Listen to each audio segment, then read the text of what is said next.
Or, les guerres au monde aujourd'hui viennent pourquoi? Le monde est en train de lutter pour la terre. Israël et la Palestine sont en conflit pour un problème de terre. Pourquoi? Parce que la terre est très importante pour l'homme. Même quand le Seigneur a créé Adam et Ève, qu'est-ce qu'il a fait? Il lui a donné une partie de la terre là où il devrait vivre.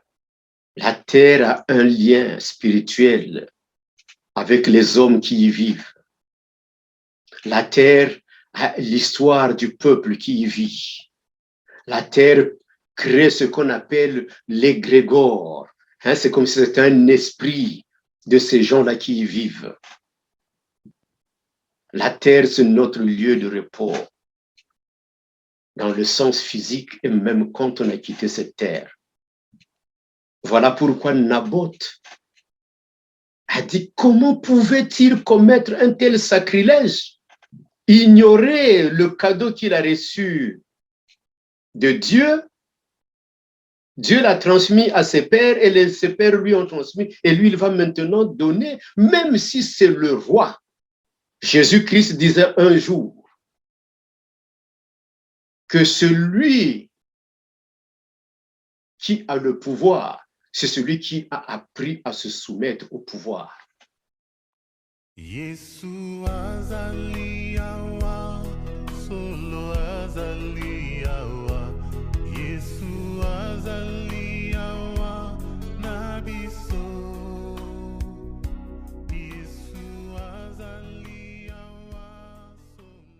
Alléluia, alléluia, alléluia. Maranatha, chers frères et sœurs, et bienvenue dans l'émission Telama sur Teler TV. C'est moi, votre frère Bethuel Matsili. Bien-aimés, je voudrais vous entretenir aujourd'hui sur un thème. Dieu, l'Éternel, le Créateur du ciel et de la terre, ou pour être concret des cieux et de la terre, n'aime pas les vendeurs et pilleurs des terres ancestrales. Je vais vous l'expliquer à partir d'une histoire réelle. Une histoire qui a eu lieu au 9e siècle avant Jésus-Christ en Israël.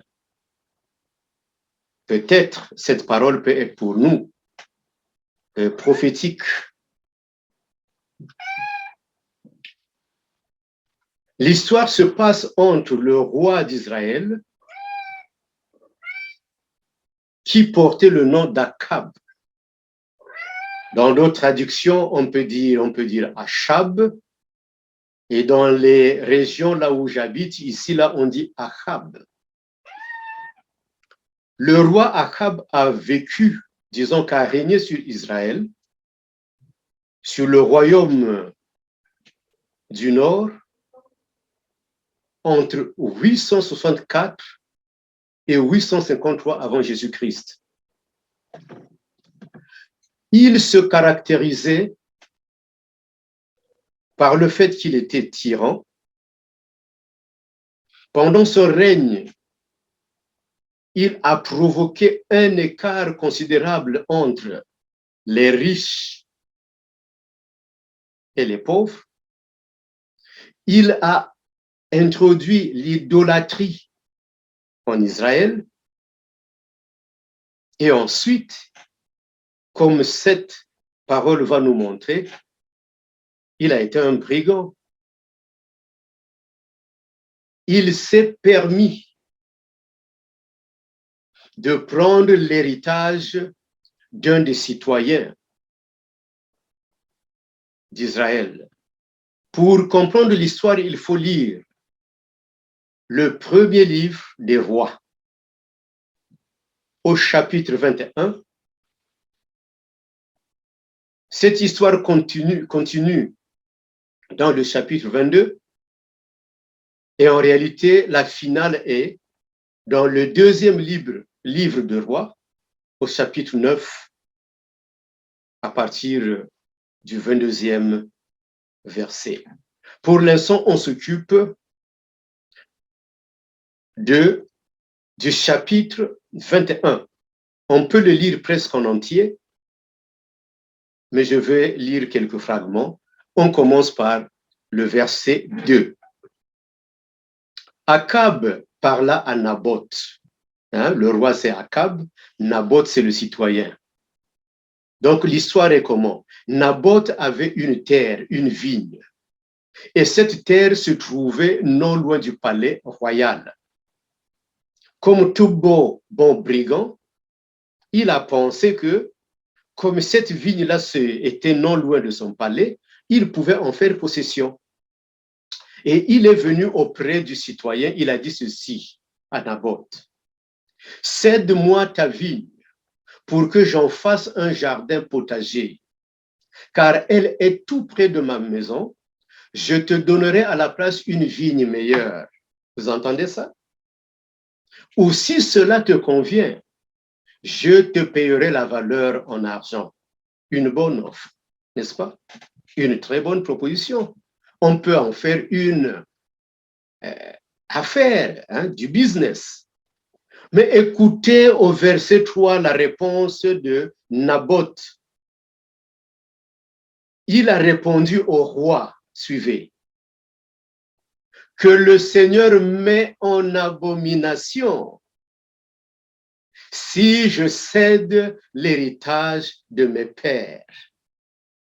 Que le Seigneur met en abomination si je cède l'héritage de mes pères. Donc, vous voyez, aux yeux de Dieu, dit Naboth, c'est une abomination de céder les terres ancestrales à quiconque. Pourquoi? Parce que cette idée-là de la sainteté de terre est dans chaque Israélien. Parce que si vous vous souvenez de l'histoire, d'ailleurs, Dieu a veillé, je ne suis pas obligé de citer rien que l'histoire d'Israël. Dieu a veillé à ce que chaque peuple, chaque clan, chaque tribu ait une terre quelconque. Israël constitue une nation, puisqu'ils viennent, toutes les tribus d'Israël viennent de Jacob qui a été nommé par Dieu Israël. Voilà pourquoi nous avons ce nom. Mais même à ce niveau-là, le Seigneur avait tout fait pour que chaque tribu d'Israël ait un territoire concret. Dans la terre de Canaan, là où c'était la terre sainte, là où il devait plutôt vivre dans un pays où coulait le lait et le miel. Le Seigneur a tout fait que chaque tribu ait une parcelle de terre.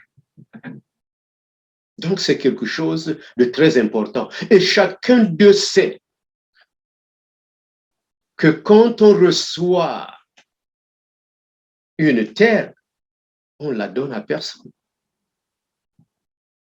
Parce que comprenez que même nous, chrétiens, si le Seigneur avait voulu simplement que nous vivions seulement au ciel,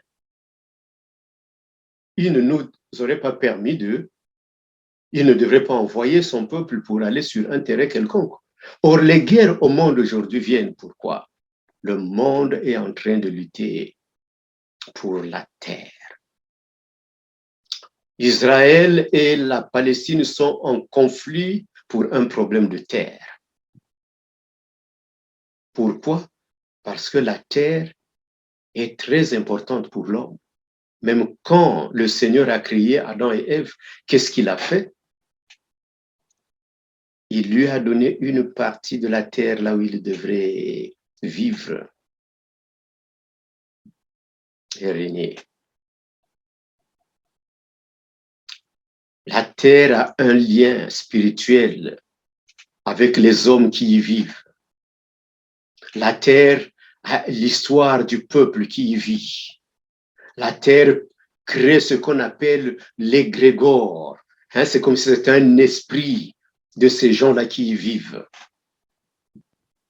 La terre, c'est notre lieu de repos. Dans le sens physique et même quand on a quitté cette terre. Voilà pourquoi Naboth a dit, comment pouvait-il commettre un tel sacrilège? Ignorer le cadeau qu'il a reçu de Dieu.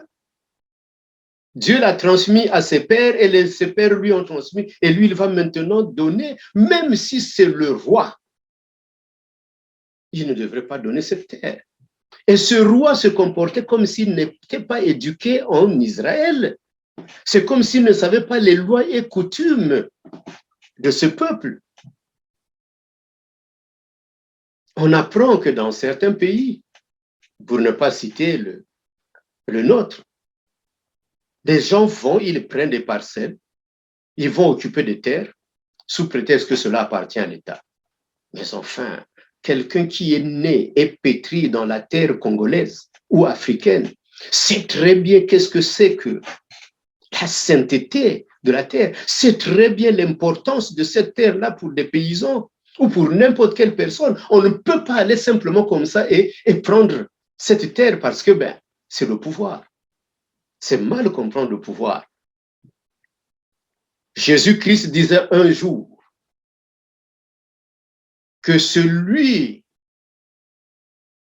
qui a le pouvoir, c'est celui qui a appris à se soumettre au pouvoir. Si tu veux avoir une autorité, mais soumets-toi à l'autorité divine. D'abord, pour avoir l'autorité terrestre. C'est comme ça qu'on voit si quelqu'un est de Dieu ou pas. Donc, Naboth a refusé et il a signé un arrêt de mort. Dès que Jézabel, la reine, donc l'épouse du roi, a appris que Naboth n'a pas cédé la terre, alors il s'est dit, mais quoi? Mais est-ce que Achab, tu es roi en Israël? Les gens ne doivent pas se soumettre à toi. Et toi, tu viens comme ça à la maison pour dire, on ne m'a pas permis, tu es tout si triste. Je veux te donner la terre de Naboth. Et Jézabel a créé toute une histoire autour de Naboth. Il a écrit des lettres aux anciens d'Israël. C'est comme si on écrivait des lettres au préfet, au sous-préfet, aux magistrats, pour dire que Naboth a maudit Dieu et le roi, parce que c'est un blasphème. S'il fait de telles choses, il n'y a qu'un verdict, une seule sentence, il faut qu'on le lapide. Et voilà, ils ont trouvé même des faux témoins, des gens qui sont venus pour dire, voilà, c'est vrai. Donc la reine a écrit la lettre au nom du roi et jusqu'en faisant croire à tous les habitants de la ville de Naboth que lui, il a commis un tel sacrilège en maudissant Dieu et le roi. Alors, c'était facile. Les anciens et les magistrats qui habitaient dans la ville agirent comme Jézabel avait souhaité. Parce que Jézabel a dit, il faut décréter un jeûne. Vous voyez? Hein? Vous voyez? Il décrète un jeûne. Que tout le peuple jeûne. C'est comme pour se débarrasser de ce péché. Comment ça? Il a pu commettre un tel sacrilège, ne pas donner sa terre au roi et maudire Dieu. Le roi, mais Dieu, pardonne-nous de ce péché. Mais ça, c'est justement l'hypocrisie. Des gens qui se disent qu'ils appartiennent à Dieu alors qu'ils sont idolâtres, sorciers, magiciens.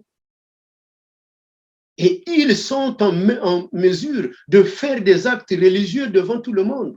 Parce que la religion, ce n'est pas en réalité la foi véritable. Quelqu'un peut être religieux et ne rien avoir de commun avec Dieu. Et voilà ce que Jézabel a fait, a montré sa piété. Elle qui était idolâtre et magicienne. Et les méchants sont venus. Ils ont rendu témoignage. Alors on a lapidé. On a lapidé Naboth. Et vous allez lire au verset 15. Lorsque Jézabel apprit que Naboth avait été lapidé et qu'il était mort, elle a dit à Achab, lève-toi, prends possession de la vigne de Naboth de Jezreel, qui a refusé de la céder pour de l'argent, car Naboth n'est plus en vie, il est mort. Et qu'est-ce que le roi a fait? Il a exécuté. Il est parti. Alors aussitôt l'Éternel Dieu s'est énervé et il a envoyé son prophète Élie. Il dit, vas-y et rencontre Achab et dis-lui ce que je pense de lui. Et je vais vous lire ce que le Seigneur a dit à Achab. Tu lui diras ceci, dit l'Éternel. Ainsi parle l'Éternel. N'es-tu pas assassin et un voleur? N'es-tu pas assassin et un voleur? Et tu lui diras encore, au lieu même où les chiens ont léché le sang de Naboth, les chiens lécheront aussi ton propre sang. Le même Dieu d'Abraham, d'Isaac et de Jacob, celui qui nous a donné le Sauveur, Yeshua, le même. Parce que vous savez, un des traits caractéristiques de Dieu, de son royaume, c'est la justice. Nous sommes en train de blaguer avec la grâce de Dieu. Parce que le Seigneur est venu en nous montrant l'amour et la grâce, et nous pensons que lui, il est toujours le même.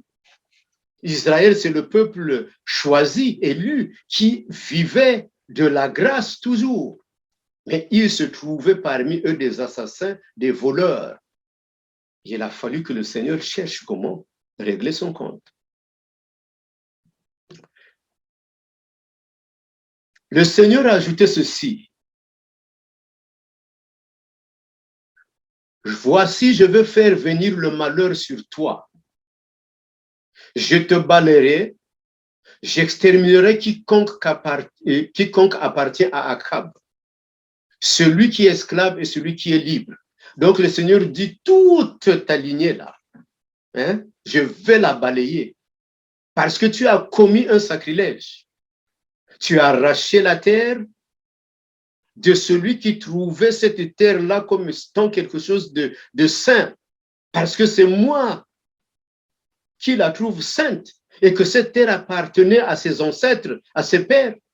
Et en plus, tu as usé de la violence, tu l'as tué. Alors, moi, l'Éternel, je vais t'exterminer, toi et toute ta maison, et même tes serviteurs. Quand on parle d'esclaves, c'est-à-dire que celui qui sert à la maison du roi. Et l'Éternel a dit aussi à son épouse Jézabel, par le prophète Élie, les chiens mangeront Jézabel près du rempart de Jezreel. Celui de la maison d'Achab, on lit le verset 23 et 24. Celui de la maison d'Achab qui mourra dans la ville sera mangé par les chiens. Et celui qui mourra dans les champs sera mangé par les oiseaux du ciel. Car il n'y a eu personne qui se soit vendu comme Achab pour faire ce qui est mal aux yeux de l'Éternel. Et Jézabel, sa femme, l'y excitait. Et il n'y a personne, disait en ce moment-là, c'était le 7e roi, qui s'est vendu comme Achab et qui a porté cette malédiction, cette abomination. Quand Achab a entendu cela, vous savez ce qu'il a fait? Oh là là, il s'est repenti. Il s'est repenti. Il a montré toute sa piété devant le monde entier. Il a jeûné, il a confessé, il s'est fait un sac de cendres, donc il couchait avec le sac. Il marchait lentement. Alors le Seigneur va dire au prophète, tu as vu? Il a changé là. Bon, c'est vrai, je veux faire venir le malheur sur lui, mais tout ce que j'ai dit là, je n'exterminerai pas toute sa famille pendant sa vie. Ça viendra, mais pas tout. Mais vous savez, on n'a pas attendu longtemps. Le Seigneur lui a fait pitié, mais tout d'un coup, comme le royaume d'Israël était divisé en deux, au nord, c'était Israël, et en bas, c'est la Judée. Là-bas, il y avait une tribu de Juda, mais l'autre de Benjamin la rejoint. Donc, le temps où Jésus-Christ est né en Israël, quand l'Empire romain dominait sur ce territoire-là, il n'y avait plus que le royaume ou la province de Judée, le royaume du Nord était dispersé. Et la première personne qui a provoqué la décadence, c'est Akab. C'est lui qui a provoqué cela jusqu'à ce que Samarie soit tombée en 721. Ça, c'est de l'histoire. Parce que le plus souvent, nous pensons que cette histoire-là n'a pas existé, mais c'est une histoire qui est vraie, qui existe aussi dans les annales historiques d'Israël.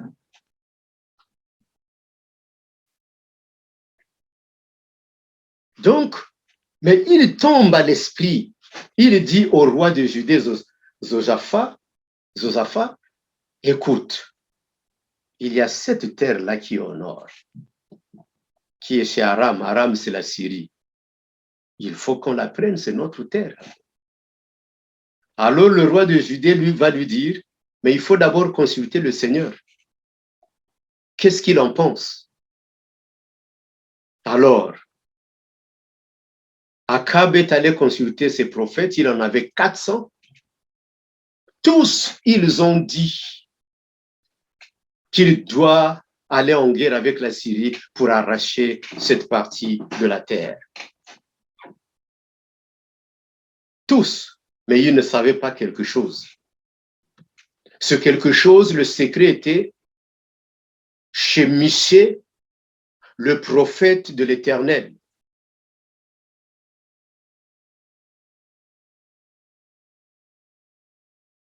Lui, nous sommes déjà au chapitre 22. On est allé le consulter, celui-là va dire, le prophète Michée lui a dit, il ne faut pas aller en guerre, car j'ai vu Israël dispersé. Alors, le roi Akab s'est énervé. Je te dis qu'il n'a fallu pas consulter Michée parce qu'il ne m'a jamais prophétisé de bonnes choses. Hein? Michée n'est pas corrompu, il ne peut pas me dire de bonnes choses, il ne me dira que des choses qui ne me plaisent pas. Mais les miens là que j'ai entre mes mains, eux, ils savent tout. Hein? C'est comme les féticheurs là, les magiciens, les sorciers. Certains sont obligés de faire leur sortilège parce qu'ils doivent recevoir beaucoup d'argent.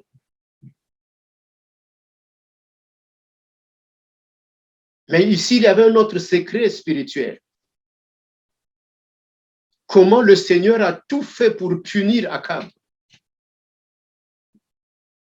Je vais vous le révéler.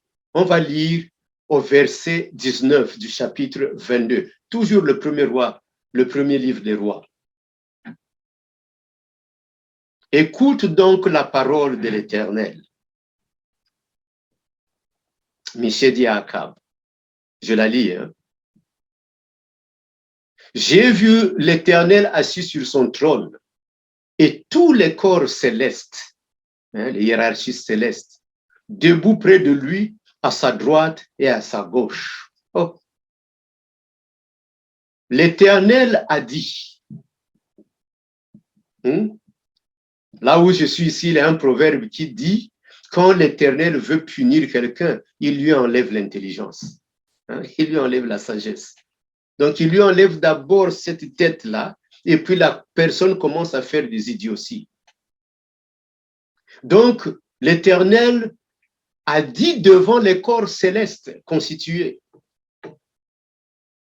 qui va persuader Akab de monter à Ramoth en Galade afin qu'il y meure. Donc le Seigneur demande à toute la cour, qui va convaincre le roi Akab d'aller en guerre contre la Syrie? Comme ça, il va mourir. Alors, les anges, chacun a dit ceci, chacun a dit autre chose, mais au verset plutôt 22, 21, on dit ceci: un esprit est venu se présenter devant l'Éternel et a dit, moi je vais le persuader. Et Dieu a demandé, comment comptes-tu le faire? Il dit, moi je vais sortir et je veux devenir un esprit de mensonge dans la bouche de ces prophètes. C'était des prophètes du dieu Baal. L'esprit a dit, je vais devenir un esprit de mensonge. Je vais sortir, je vais être un esprit de mensonge dans la bouche de ces prophètes. Et qu'est-ce que Dieu a dit? Vas-y, toi tu peux le faire. Et c'est ce qu'il s'est passé. L'esprit est allé, il a inspiré les prophètes du roi Akab pour lui dire, tu iras en guerre, tu vas gagner et tu reviendras sain et sauf. Michel lui a dit, ne le fais pas. Hein? Maintenant, l'Éternel a mis un esprit de mensonge dans la bouche de tous tes prophètes que voici. Mais lui, il a prononcé le malheur contre toi. Donc, le Seigneur a prononcé le malheur contre Akab. Ce que chaque chrétien, chaque croyant peut le faire, si c'est selon la volonté. Il a prononcé une parole contre toi. Et pour la réaliser, un autre devait faire l'affaire. Un esprit est venu être. L'esprit est devenu l'esprit de mensonge pour perdre Akab. Et il y a eu un certain Sédéchias qui était la garde du roi. Celui-là a giflé le prophète. Et le roi a aussitôt demandé qu'on arrête le prophète et qu'on lui donne un morceau de pain et d'eau dans la prison là où il est. Il ne ressortira que comme moi, Akab, je reviendrai vainqueur en paix de la guerre. Et le prophète lui a dit, hein, tu vas le voir le jour où tu vas passer de maison de chambre à chambre. Si tu reviens en paix, pardon, c'est là la parole, si tu reviens en paix, c'est que l'Éternel n'a pas parlé par moi. Écoutez-vous tous, les peuples. Si toi, Akab, tu reviens en paix, c'est-à-dire tu auras gagné cette guerre-là, tu auras pris cette terre de Ramoth Galade, alors moi, Michel, l'Éternel ne m'a pas parlé. Vous savez ce qui s'est passé? Le roi d'Israël est parti ensemble avec le roi de Judée en guerre. Et il a eu une idée. Il va se déguiser. Il ne va pas combattre comme étant le roi d'Israël. Il s'est déguisé. Et alors, quand la guerre le combat était chaud là, les Syriens se sont approchés pour encercler. Ils ont vu Josaphat, ils ont voulu le tuer. Josaphat a crié, pensant que c'était Akab. Alors, ils se sont rendus compte que ça, ce n'était pas Akab. Et je vais vous dire dans le verset 34. Alors un homme, parce que le roi du Syrie avait dit, Hadad, il avait dit qu'il faut forcément chercher le roi d'Israël. C'est lui qu'il faut arrêter ou il faut l'arrêter, vivant ou mort. Voilà pourquoi Josaphat n'était pas directement concerné. Quand Josaphat s'est enfui, s'est éloigné, alors un homme tira au hasard avec son arc et il frappa le roi d'Israël entre les deux parties de la cuirasse. Le roi dit à celui qui conduisait son char, fais demi-tour et fais-moi sortir du champ de bataille car je suis blessé. Il s'est enfui et vous savez là où il est parti? Il est reparti. Le verset 37 dit, je vais d'abord lire le 36, au coucher du soleil, on cria dans tout le champ, chacun dans sa ville et dans son pays. Le combat fut si violent, ce que je voulais lire, ce jour-là que le roi fut retenu dans son char face aux Syriens, et il y mourut le soir. Le sang de sa blessure coula à l'intérieur du char. C'est ainsi que le roi mourut. Il fut ramené à Samarie et on y enterra le roi. Lorsqu'on lava son char dans les temps de Samarie, les chiens léchèrent. Écoutez bien, les chiens léchèrent le sang d'Akab et les prostituées s'y baignèrent, conformément à la parole que l'Éternel avait prononcée. Maintenant, on va se demander qu'est-ce qui s'est passé de sa femme. D'abord, entre la parole de l'Éternel et sa mort, il s'est écoulé 3 ans. Et 8 ans plus tard, dans 2 Rois, dans le 2e livre de Rois, on peut maintenant lire comment un autre roi a été oint. Le roi Jéhu a été oint en Israël et il a tué tous les enfants d'Akab. Et Jézabel a été jetée du haut, on peut le dire du balcon, de la fenêtre par les eunuques, juste pour résumer, et elle est morte sur place.